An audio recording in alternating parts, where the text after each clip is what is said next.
ఆంధ్రప్రదేశ్ రాష్ట్రంలో అత్యంత విలువైనటువంటి భూములు రాష్ట్ర ప్రభుత్వానికి ఉన్నటువంటివి విశాఖపట్నం నగరంలో ఉన్నాయి. అంటే మిగిలిన ప్రాంతాల్లో కూడా భూములు ఉండొచ్చు ప్రభుత్వానికి, కానీ అత్యంత విలువైనటువంటి భూములు ఉన్నటువంటి నగరం మన రాష్ట్రంలో ఏదన్నా ఉందంటే అది విశాఖపట్నం. వాస్తవానికి విశాఖపట్నంలో ఉన్నటువంటి ప్రభుత్వ ల్యాండ్ బ్యాంక్ చాలా తక్కువ. ప్రభుత్వాన్ని దగ్గర ఉన్నటువంటి ల్యాండ్ బ్యాంక్ చాలా తక్కువ, చాలా విలువైనటువంటి ల్యాండ్ బ్యాంక్. అటువంటి దాన్ని కస్టోడియన్గా ఉండాల్సినటువంటి ప్రభుత్వాలు, దాన్ని కాపాడాల్సినటువంటి ప్రభుత్వం,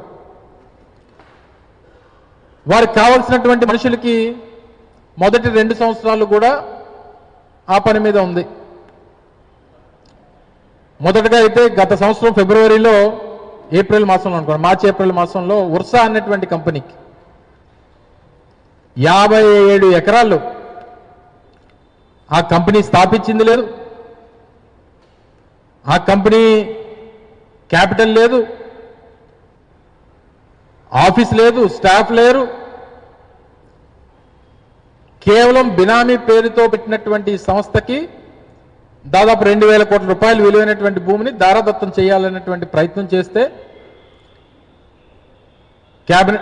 క్యాబినెట్ అప్రూవల్ చేస్తే ఇది ప్రజల్లోకి వచ్చి ప్రతిపక్షంగా వైఎస్ఆర్ కాంగ్రెస్ పార్టీ ఫైట్ చేసి, మిగిలినటువంటి రాజకీయ పార్టీలు ప్రతిపక్ష పార్టీలు ఫైట్ చేసి, ప్రజా సంఘాలు ఫైట్ చేసి, మేధావులు మాట్లాడి పెద్ద ఎత్తున ప్రభుత్వాన్ని నిలదీస్తే ఎబియన్స్లో పెట్టేటువంటి కార్యక్రమం చేసింది. పక్క రాష్ట్రాల్లో వేలంలో భూములు కొంటున్నటువంటి సంస్థలకి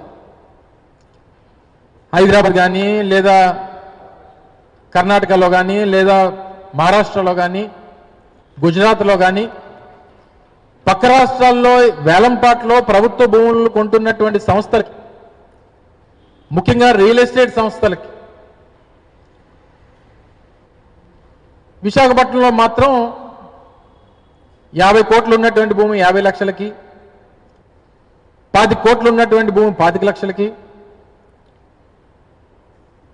40, 30, 40 కోట్లు ఉన్నటువంటి భూమిని రూపాయికి కపిల్ అనేటువంటి సంస్థ, సత్వా అనేటువంటి సంస్థ,